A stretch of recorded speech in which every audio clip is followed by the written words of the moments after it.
Go ahead and move on with our next speaker in the program, Ashlee Westerhold. She's an area extension educator for the University of Idaho, and risk management is her specialty.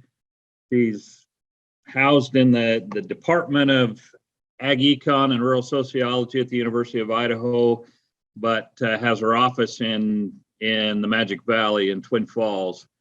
And so she works and collaborates on a lot of major risk management programs, including farm and ranch management, farm and ranch succession planning, farm business management and benchmarking, and then the Idaho Ag Outlook. And she does a lot of work to keep our Idaho Ag Biz website updated. So we're excited to have Ashlee here to talk about some of the FSA drought-related programs. And I'm going to turn it over to you, Ashlee. Thank you, Scott. Is everyone able to hear me pretty well? So I am just going to jump right in. Today, I was asked to talk about FSA drought-related programs, and I will be doing that.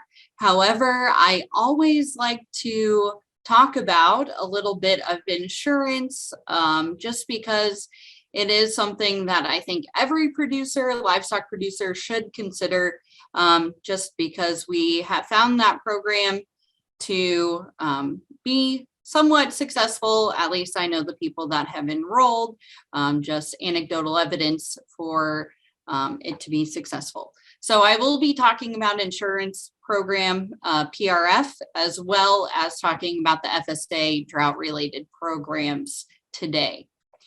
And so I have actually worked on livestock related programs since I was in graduate school. My master's thesis was on PRF insurance, and also looking into if there's any relationship with enrolling in both insurance and having disaster assistance payments. So if you are an Ag Econ junkie and want me to send you my thesis, I'd be happy to do that. However, not many people want to read academic papers like that one, but it is something available. So when you are a livestock producer, you kind of have two choices. You can insure, or you do not have to insure.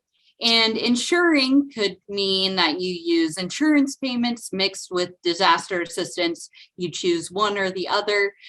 You do not have to enroll in any type of program if you do not want to.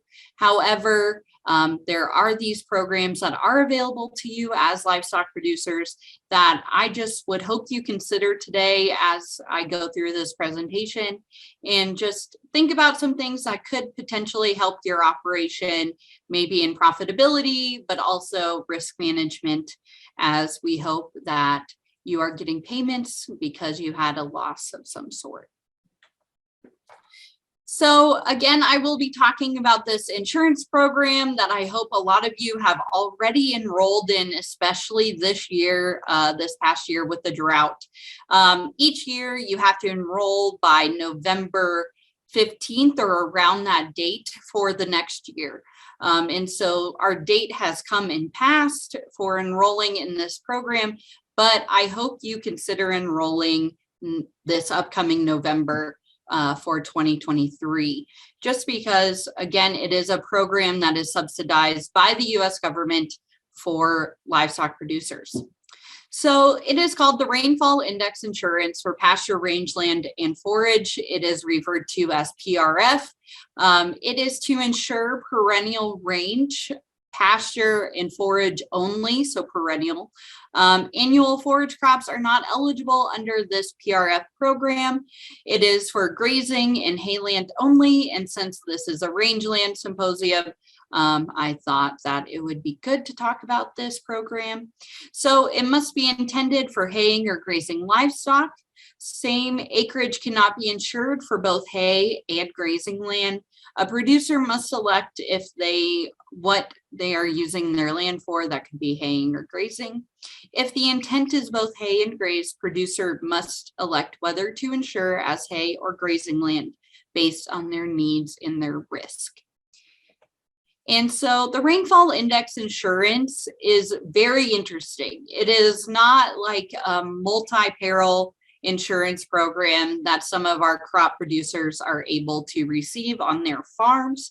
It is a single peril index insurance. Single peril means that there is only one thing that determines if you get a payment or not, and that is precipitation. And so precipitation could be the snow, say you get in February, or the rain that you get over the summer or that you do not get over the summer. And so we did not have that much snow in a certain amount of time last year, which led to the water also having a hard time this past summer. And so there could have been payments through PRF if you insured in, say, January, February, depending on where you live in Idaho. So these payments for this insurance program are not tied to production. You might have the most beautiful pasture and you could have received a payment because it's based on how much precipitation you have received compared to the norm for that year. Which that means that you can suffer from basis risk, where the index measurements are not actually tied to actual losses. That means your pasture could look really bad. However, the precipitation didn't deviate from the norm. Therefore, you did not get payments, even though your pasture is not looking great and you're going to have to supplement with some other type of feed source. Index insurance benefits minimizes asymmetric information. So it just means it protects them against someone saying they had a loss and they didn't, because it's just based on precipitation. And they get that data about precipitation from the weather, the National Oceanic Atmospheric Administration Climate Prediction Center, NOAA. And so that's how they get their precipitation, and that's how producers can get payments and where their weather data comes from. So in this program, just to describe it a little more, the rainfall is determined based on your 4 closest reporting stations to the center of your grid. When you enroll in this program, you have to choose what grid your property, your rangeland, your pasture land is located. And they use the 4 closest reporting stations to determine what your average precipitation in certain months are. The reporting station closest to the center has the most effect and has the most weight when determining your average rainfall. The reporting station furthest from you has the least effect, and then the data from all 4 are still used, but there are weights associated with how close the weather station is to you. So when you're looking into insuring in rainfall index insurance for pasture, rangeland, and forage, you have different coverage levels, which is 70 to 90%, and they're in 5% increments. For example, I want to insure at 90%, which is the highest coverage. And since I am insuring at the highest coverage, I only get a 51% subsidy. The subsidies go from 51 to 57, depending on what your coverage level is. We then have to choose a productivity factor, which is 60 to 150% in 1% increments. So this is how productive is your land compared to your county numbers. So if I thought that my pasture was the prettiest in the county and that I just have luscious fields, then I'm going to say I want to insure at 150%. Meaning that I have 1.5 times more productive land than the county does. And so you are insuring at kind of the highest level when you're picking 90% and 150%. Interval selection.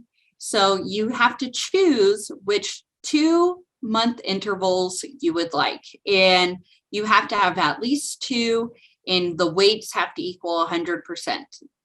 So I want to insure my pasture for May and June and July and August, because that rain or precipitation really affects my feed.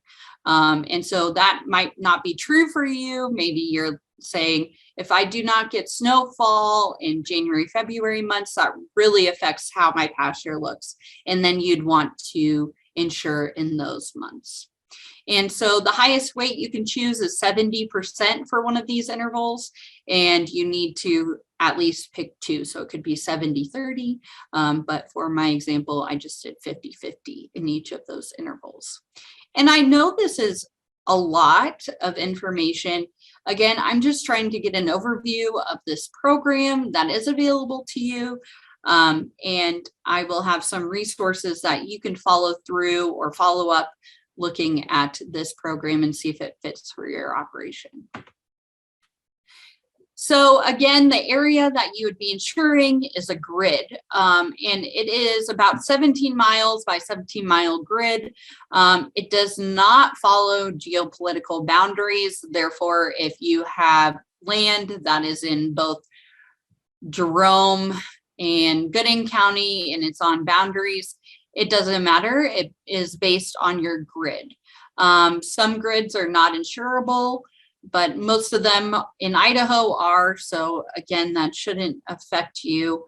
Significant portions of the grid are outside the United States borders.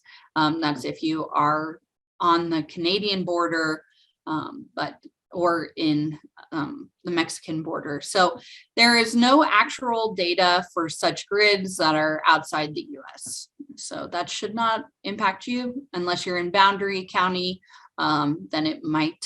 But so you can look at where your grid is and how to see that with the following link. And I'm not sure if our presentations will be made available, but I can send it to the organizer and maybe they can be sent out if you're interested. So how has PRF been doing in Idaho? Just because people are interested, will it pay me? It's an insurance program that I have to pay a premium for. And so has it been paying out over the years? Well, based on state level, you can see that in the past 5 years, except 2017, which was a pretty big rain year from what I heard, at least a lot of precipitation, I believe, it has paid out each year more than you've paid in. Again, that's dependent on where you live, but this is just a state average. As you can see in 2021, they're still coming in reporting numbers for that year, but you can see that it has been the highest in returns per acre. And returns per acre are the indemnities, so the payments you received minus what you paid in premiums. And since this is a highly subsidized program, usually you are above how much you pay in premiums, just because of how subsidized the program is for producers. So again, it's had a pretty okay loss ratio and has paid out as the state level on average. So if you are interested in looking up PRF and its program and maybe where your grid is and looking up historical indices, there's actually a tool on the RMA website that you can use to look it up and see how much you could have been paid out last year if you chose different grids and the weights associated with that. And so all of that is actually on your fingertips as a free resource given to you by USDA RMA. And so again, if you are interested, you can contact me, or you can probably contact the organizer and get this presentation for yourself. So what everyone came here for and what I was asked to present on today was disaster assistance programs. And so I think we all have seen a lot of press releases regarding Idaho, the impact of the drought this past year, what the government has been doing to help with the drought for our livestock producers. And so you can see USDA back in July said they were going to offer disaster assistance to Idaho farmers and livestock producers by helping pay for feed costs or water. However, these livestock disaster programs have actually been around since 2012 Farm Bill. I know you're saying there wasn't a Farm Bill in 2012. Well, actually, they were voting on it. It didn't actually get passed until 2014, and they retroactively started paying producers from 2012 when there was a big drought across the U.S. So there have been livestock disaster payments around since around 2012 when it was approved. It was talked about in 2008 Farm Bill. However, they really came into existence in 2014 Farm Bill, but retroactively 2012. So again, there had been a lot of news releases describing these programs, which programs are going to start housing different payments. And I'm going to dive into the specifics of each programs, but the government uses different shell programs to pay for different things. So you can see under the USDA Disaster Assistance for Drought Recovery, they were using ELAP, or the Emergency Livestock Honeybee and Farm Raised Fish Program, to help transport water to livestock in counties that were designated D3 drought. And so ELAP wouldn't have necessarily been the program to do this, but they found extra sources in there and then were able to pay out through that program. But the Livestock Forage Disaster Program is the one that we will be starting out discussing today, because it really is a program available for you who have livestock on range, pasture, forage. So again, just a lot of links that you are able to look up this information and be very prepared or be very knowledgeable about these programs. But USDA has kind of revamped their whole website. And so if you go to farmers.gov, you can look at protection and recovery, and they have everything you want to know about USDA programs and their drought assistance and what they are doing to help you as producers during loss and bad weather years. So Livestock Forage Program, or LFP, which is the one that I think is the most useful for livestock producers, just because it is directly correlated with drought and getting payments for feed, for replacing feed. So Livestock Forage Program provides compensation to eligible livestock producers who have suffered grazing losses due to drought or fire on land that is native or improved pasture with permanent vegetative cover or is planted specifically for grazing. So again, fire is also involved in LFP, which we are a fire state here in Idaho, unfortunately, but it is something that you are able to use. So eligible livestock are grazing animals that satisfy the majority of net energy requirement of nutrition via grazing of forage grasses. This could include alpacas, beef cattle, buffalo, bison, beefalo, dairy cattle, deer, elk, emus, equine goats, llamas, reindeer, or sheep. So if you had any of those animals on a designated drought area, you are eligible for a payment through FSA. You just have to go into your FSA office and submit payment, which I will talk about. So again, the drought designations, there are different drought designations, and based on where you are in this drought designation is where your payment will be. So a D2 drought is severe. And it's for at least 8 consecutive weeks. For the normal grazing period, you are eligible to receive assistance in the amount equal to 1 monthly payment. D3 in any area of the county at any time during the normal grazing period is eligible to receive assistance in amount equal to 3 months monthly payments. D3 intends to be in an area of a county for at least 4 weeks during the normal grazing period, or is rated as a D4 at any time during the normal grazing period, is eligible to receive assistance in the amount of 4 monthly payments. And then D4 in a county for 4 weeks during the normal grazing period is eligible to receive assistance in the amount equal to 5 monthly payments. And so what are these payments? Well, FSA will calculate your LFP payments for an eligible livestock producer for their grazing losses. These monthly payments for drought is equal to about 60% of the value of the monthly feed cost for all covered livestock owned or leased by the eligible livestock producer, and is calculated by using the normal carrying capacity of the eligible grazing land of the eligible livestock producer. So either one of those, as determined by your FSA office, can be calculated to kind of come up with your LFP payment. And so all of this, again, is done at your local FSA office.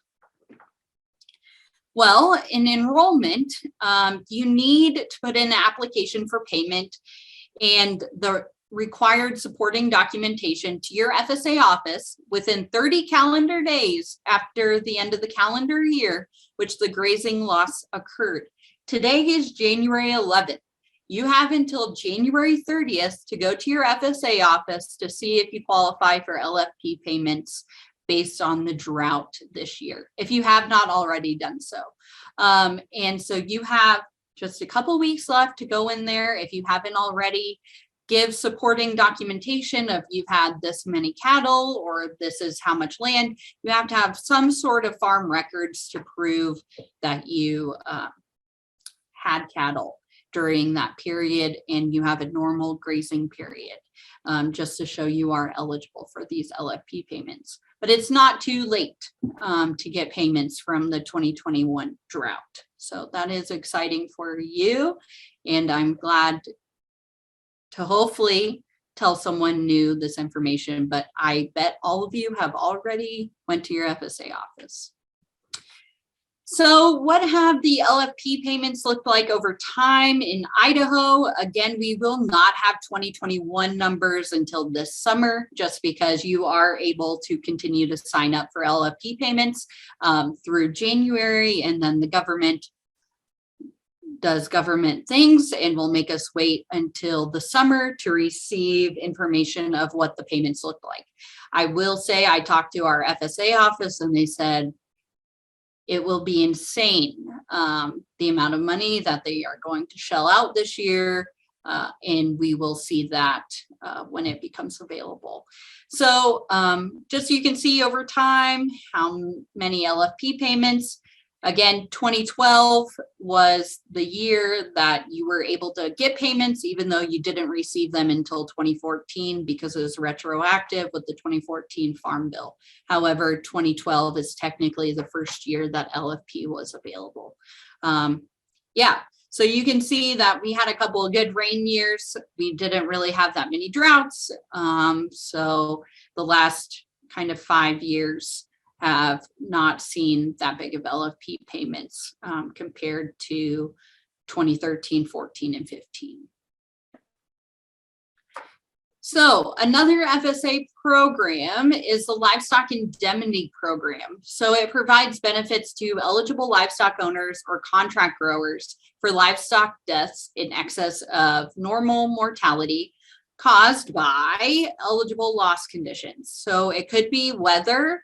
However, most of them will steer you towards the livestock forage program, depending on what your situation looks like. But another one is eligible disease and attacks by animals reintroduced into the wild by the federal government or that are protected by federal law, including wolves and avian predators. We had a goat herd, I believe they were goat or sheep. Maybe it was sheep, up by Kaja, that actually were getting picked off one by one by a bald eagle. And that producer was able to get LIP payments, just for an example. And so this program is supposed to help eligible livestock owners that must sell livestock at a reduced price because of an injury from an eligible loss condition as well. So there are multiple things, but usually it's because of mortality that LIP payments are paid out. So LIP payments, they have a different payment structure because it's a completely different program. They are based on national payment rates that are 75% the market value of the applicable livestock as determined by USDA's Secretary of Agriculture. And so the Livestock Indemnity Program, I just did beef cattle and I did last year's payment rates, but you can see the payment rate per head of what they would pay you if there was mortality or a loss that is associated with an eligible loss, and what those payment rates are for the beef cattle side. They have a whole payment rate table on that farmers.gov that you can look into in case you have alpacas or a beefalo, but just for example. LIP enrollment. So an owner contract grower must file a notice of your loss within 30 calendar days of when the loss actually happened or when you saw it. And you have to file an application for payment within 60 calendar days after the end of the calendar year, which the eligible livestock condition occurred. So you just have to send a notice within 30 days after the loss, but you actually file for payment 60 days after the calendar year ended. So you would have until the end of February, beginning of March, but you would have to have had sent in that notice of loss after the loss occurred. So for 2021 LIP losses, livestock owners and contract growers may apply for the 2021 LIP benefits in the physical location where the loss occurred. If you live in, I will just say Twin Falls County, but you had that loss in Cassia County, you would actually have to go to the Cassia County FSA office to submit the loss because it happened in that county, not in the county that you have your address in. So that's just a little side note there for people who might be interested in applying for this. So ELAP program. So ELAP, again, the Emergency Assistance for Livestock, Honeybees, and Farm-Raised Fish, has kind of been the catch-all program in FSA. They provide assistance for livestock feed and grazing losses that are not due to drought or wildfires on federally managed land. However, they used ELAP payments this year for moving water to cattle. So that's, again, not always true. They kind of morph these programs into what they need. If people aren't applying for them, they make it into something that are useful for producers. It provides assistance for losses resulting from the cost of transporting water to livestock due to an eligible drought. See, there you go. It has losses resulting from the additional costs associated with gathering livestock for treatment and or inspection related to cattle tick fever. It helps honeybee feed, colony, and hive losses.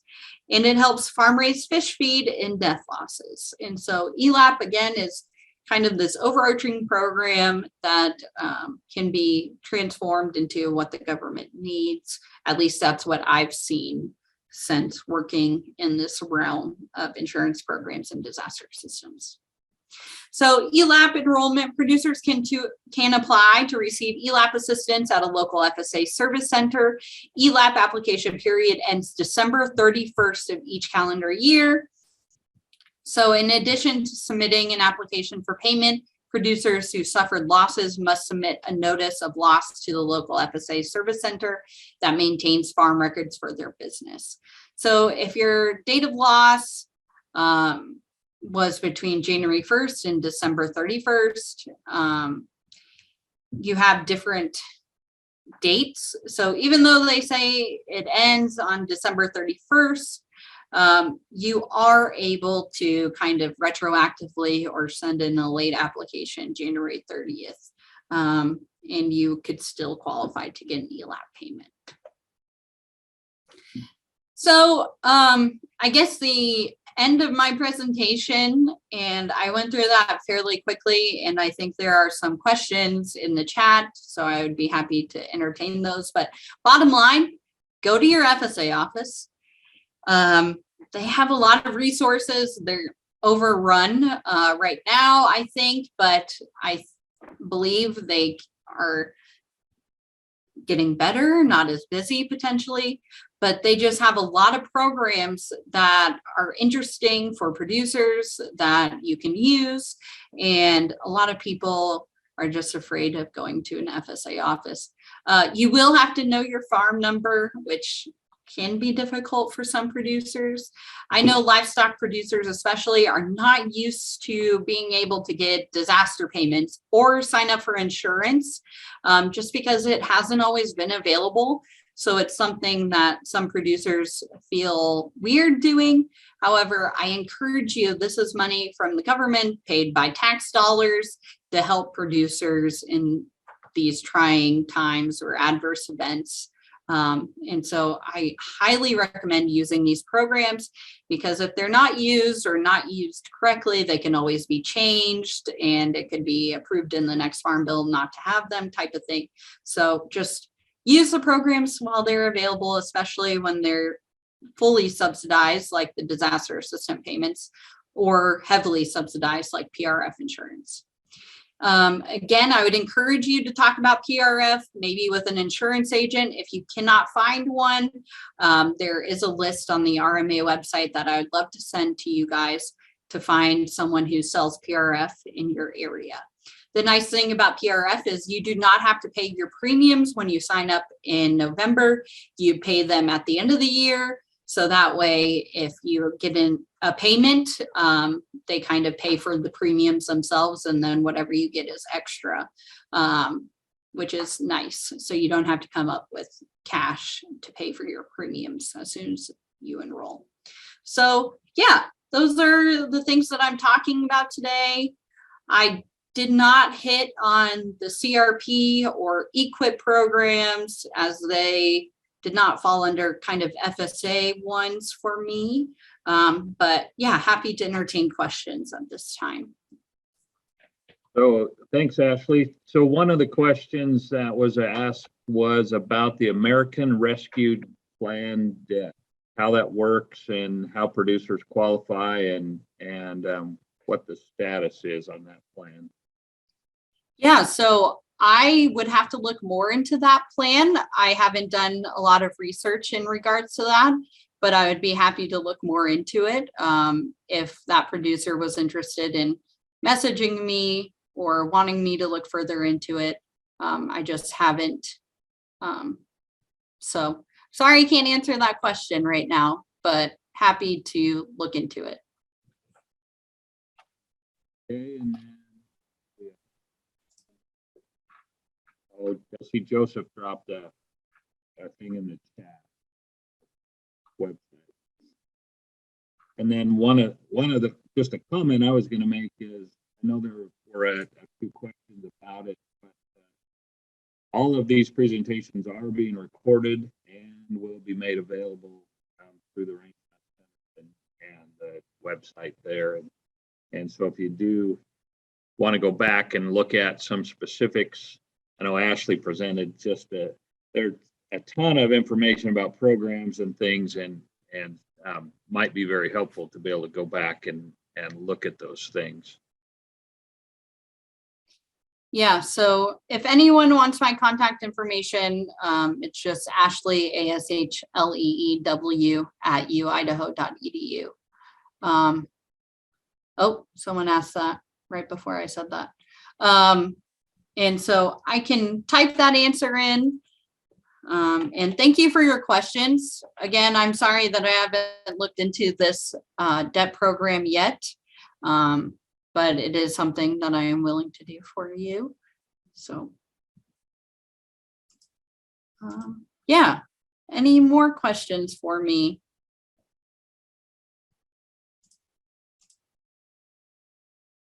Okay. Well, Scott, it's off to you, and I'm very good about always keeping us on time. Hopefully that's the case for everyone else, but Thank you, Ashley. I hear rumors that my audio is fading a little bit here and there, so hopefully